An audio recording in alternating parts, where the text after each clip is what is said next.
एक लड़का पढ़ने लिखने में बहुत ही तेज रहता है और बहुत ही मेहनत करके पढ़ाई करता है। और एक दिन वह उत्तर प्रदेश पुलिस में उसकी नौकरी लग जाती है। जब नौकरी लग जाती है तो अपने गांव आता है, तो गांव वाले उसके बारे में जानकर बहुत ही खुश होते हैं और उसके परिवार के लोग भी जब ये जानते हैं कि मेरा बेटा उत्तर प्रदेश का पुलिस ऑफिसर बन गया तो बहुत ही खुश हो जाते हैं। उसको बैंड बाजी के साथ, माला के साथ उसका स्वागत करते हैं और बहुत ही खुशियाँ मनाते हैं। इसके बाद दोस्तों, वो जो जो लड़का रहता है उसी के गांव में एक दो लड़की रहती है जिसका दोनों के साथ उसका प्यार हो जाता है, उसके साथ चक्कर चलने लगता है। और वो दोनों लड़कियां जो दोनों सहेली रहती हैं उस पर इतना प्यार लुटाती हैं कि वो पागल हो जाता है। एक दिन वो एक झाड़ी में वो दोनों के साथ शारीरिक संबंध भी बना लेता है। ऐसे कुछ दिन चलता रहता है। इसके बाद एक दिन कुछ ऐसा हादसा होता है जिससे कि जो पुलिस वाला का नाम रहता है सोशल मीडिया पर वायरल हो जाता है, जिसकी वजह से बहुत ही परेशान हो जाता है और परेशान होकर खुदकुशी कर लेता है और इस दुनिया से हमेशा हमेशा के लिए चला जाता है।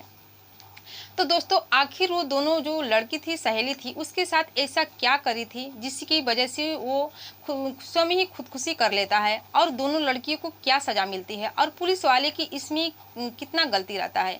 आइए जानते हैं इस घटना की पूरी जानकारी इस वीडियो के माध्यम से। तो दोस्तों नमस्कार, मैं हूं ज्योति कुशवाहा और आपका ज्योति वॉइस चैनल में स्वागत है।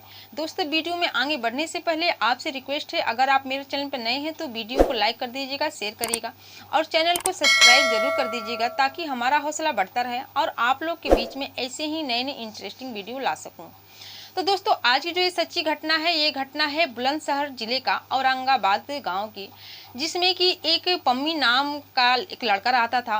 वो पढ़ने लिखने में काफ़ी तेज था और बहुत ही मेहनत करता था पढ़ाई लिखाई में। उसके पिता का नाम प्रवीण यादव रहता है और वो अपने मन में ठान लिया था या तो बड़े होकर आर्मी ज्वाइन करेगा या पुलिस की नौकरी करेगा, जिस वजह से दोनों बातों को लेकर बहुत ही मेहनत करता था पढ़ाई लिखाई में। एक दिन 2015 में मेरठ में पुलिस की भर्ती निकलती है, जिसमें पम्मी यादव भी अपना फॉर्म भर देता है। उसका हाई स्कूल और इंटर की जो मार्कशीट होते हैं, रिजल्ट होते हैं, उसमें अच्छा नंबर आता है, जिसकी वजह से उसका सिलेक्शन हो जाता है।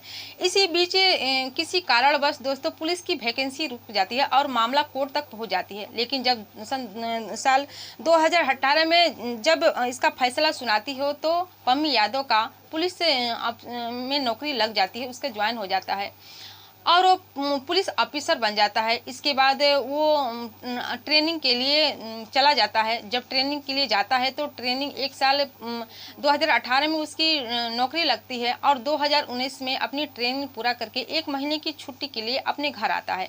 जब एक महीने की छुट्टी के लिए अपने घर आता है तो उसके परिवार वाले बहुत ही खुश हो जाते हैं, गाँव के लोग भी बहुत ही खुश हो जाते हैं, बैंड बाजे के साथ, माला के साथ उसका स्वागत करते हैं। गाँव वाले सोचते हैं कि चलो एक हमारे गाँव में एक लड़का तो पुलिस ऑफिसर बन गया, जो कि अगर कोई ज़िंदगी में कोई भी घटना होगी तो ये सॉल्व करेगा, ये हमारी मदद करेगा। इसके बाद दोस्तों एक दो दिन बीत जाते हैं। जो पम्मी यादव था ये रास्ते से जा रहा था, लेकिन उसके घर के बगल में कुछ दूरी पर एक घर रहता है, उसमें एक लड़की रहती है जिसका नाम रहता है प्राची। प्राची को देखता है और प्राची भी उसको देखती है। दरअसल उससे गांव में उस लड़के का बहुत ही रुतबा हो जाता है, नाम हो जाता है, मान सम्मान हो जाती है। प्राची उसको देखती है तो पम्मी कहता है कि क्या हाल चाल है प्राची, तुम तो बहुत दिनों बाद दिखाई दे रही हो। प्राची कहती है कि हालचाल तो ठीक है, तुम अपना बताओ, तुम तो बहुत बड़े आदमी बन गए हो, मिठाई नहीं खिलाओगे क्या, तुम्हारा तो रुतबा हो गया है।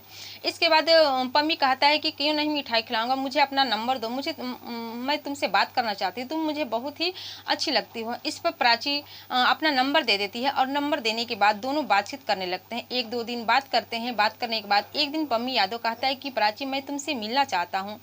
और अपने गांव के जो उसके गांव था उसके बगल की कुछ दूरी पर एक बगीचा था, बहुत ही घना बगीचा था, उसमें बहुत ज़्यादा पेड़ पौधे थे। उस जगह पर उसको मिलने के लिए बुलाता है। प्राची वहां पर जाती है रात के मिलने के लिए। 10 बजे का समय होता है। जब दोनों जाते हैं तो एक साथ आपत्तिजनक स्थिति में हो जाते हैं और संबंध बनाते हैं। फिर एक दो दिन ऐसा ही करते हैं। फिर एक दिन जो पम्मी रहता है प्राची से कहता है कि जो तुम्हारी सहेली है उसका नाम सोनिया था, उससे भी मैं मिलना चाहती हूँ, उसके साथ भी ऐसा काम करना चाहता हूँ। जब ये प्राची इस बात को सुनती है तो कहती है कि ठीक है, अगर तुम्हारी यही चाहते तो मैं सोनिया से बात करूंगी। इसके बाद 2 दिन के बाद जब ये मिलने के लिए बुलाता है तो प्राची अपनी सहेली सोनिया के साथ उस जगह पर पहुंचती है और दोनों के साथ ही सोनिया के साथ ही संबंध बनाता है। जब सोनिया के साथ संबंध बना लेता है तो कुछ देर बाद ये प्राची के साथ भी संबंध बनाता है। ऐसे करते करते कुछ दिन बीत जाते हैं। जब भी इसको मौका मिलता दोनों को उसी बगीचे में बुला लेता और उसके साथ शारीरिक संबंध बनाता था। फिर जब इसकी छुट्टी ख़त्म हो जाती है, जब 1 महीने की छुट्टी ख़त्म हो जाती है ट्रेनिंग, फिर वो अपनी नौकरी पर चला जाता है और नौकरी पर जाने के बाद फिर 2-3 महीने के बाद ऐसे ही बीच बीच में आया करता था और जब भी घर आता था छुट्टी लेकर दोनों के साथ संबंध बनाता था, उसके साथ समय बिताता था। ऐसे करते करते दोस्तों 1-2-3 साल बीत जाते हैं।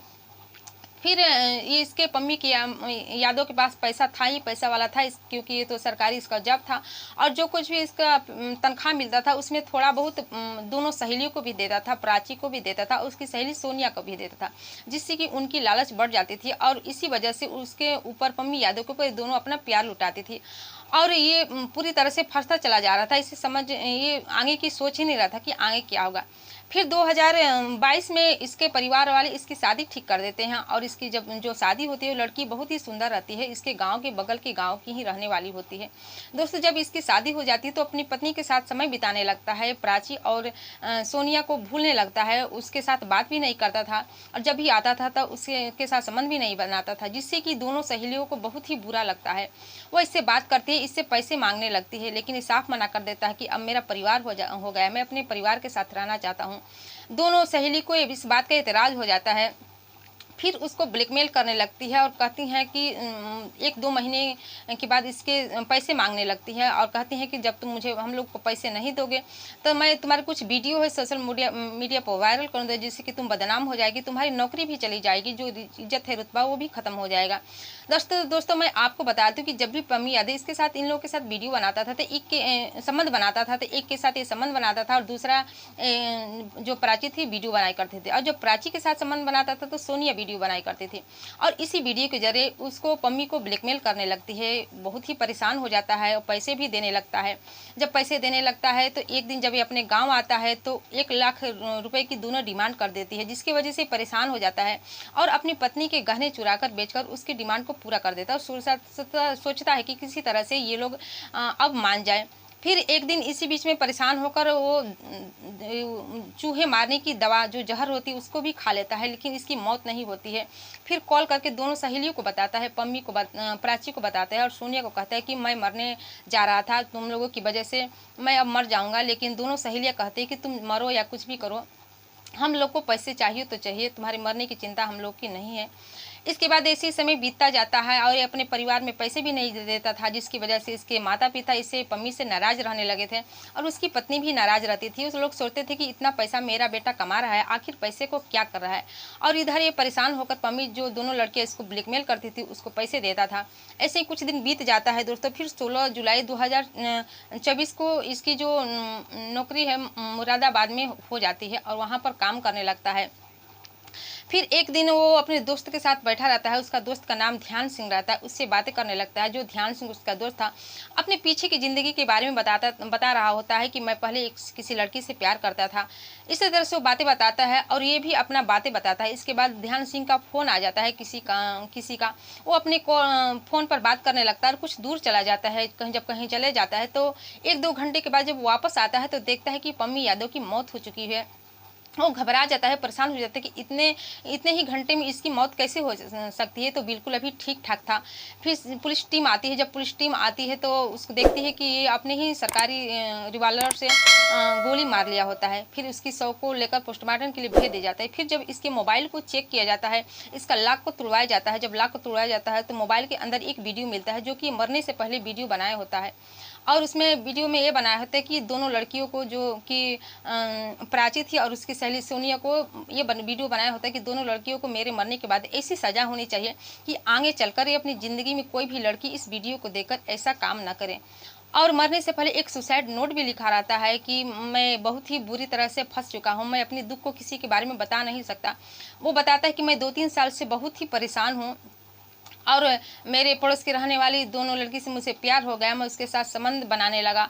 शादी से पहले की ये सब बातें लिखा रहता है और ये बताता है कि फिर इसके बाद मेरी शादी हो जाती है तो ये लोग मुझे ब्लैकमेल करने लगती है, मेरे ज़रिए पैसा ऐंठने लगती है। मैं पैसा दे देकर थक गया हूँ, अब से 5 से 6 लाख रुपए इन लोगों को दे चुका हूँ और एक बार अपनी पत्नी के गहने भी बेचकर इनको पैसा दिया हूँ, एक बार तो मैं ज़हर भी खाया था। ये सब बातें सुसाइड नोट में लिखा रहता है। पुलिस ये सब चीज़ को देखकर परेशान हो जाती है, हैरान हो जाती है और आखिरकार ये दोनों सहेलियाँ जो रहती है, प्राची और सोनिया, उसको हिरासत में ले लेती है। हिरासत में लेने के बाद उसके साथ पूछताछ करने लगती है। जब पूछताछ करती है तो पहले तो ये कुछ बताने को तैयार नहीं होती है, लेकिन दोस्तों जब पुलिस अपने तरीके से पूछताछ करती है तो ये दोनों टूट जाती है और पूरी कहानी बता देती है और कहती है कि हाँ, जो पम्मी यादव वीडियो बनाया है और अपने सुसाइड नोट में लिखा है वो बिल्कुल सही है। इसके बाद दोनों को हिरासत में लेकर जेल भेज देती है और दोनों लड़कियों के जो माता पिता इस बारे में जानते हैं तो उन लोगों को भी हैरान हो जाते हैं। उन लोग भी नहीं सोच सकते थे कि मेरी बेटी आखिर इतना नीचे पैसे के लिए इतना कैसे गिर सकती है, अपनी इज्जत को भी बर्बाद कर सकती है। तो दोस्तों इस कहानी से आपकी क्या राय है, कमेंट सेक्शन में कमेंट करके ज़रूर बताइएगा। और ये घटना सुनाने का उद्देश्य आपको दुखी करना, परेशान करना नहीं था, बल्कि जागरूक करना था, सचेत करना था कि आप भी सावधान हो जाइए और सतर्क हो जाए और ऐसी घटनाओं से बच के रहिए। तो इसमें आखिर किसकी कितना गलती थी, क्या पम्मी यादव का कितना गलती था कि दोनों सहेलियों की कितनी गलती थी और इन लोगों को क्या सज़ा होनी चाहिए, अपना राय कमेंट सेक्शन में कमेंट करके ज़रूर बताइएगा। फिर मिलते हैं अगले दिन नई कहानी के साथ, नई घटना के साथ। तब तक के लिए जय हिंद, जय भारत।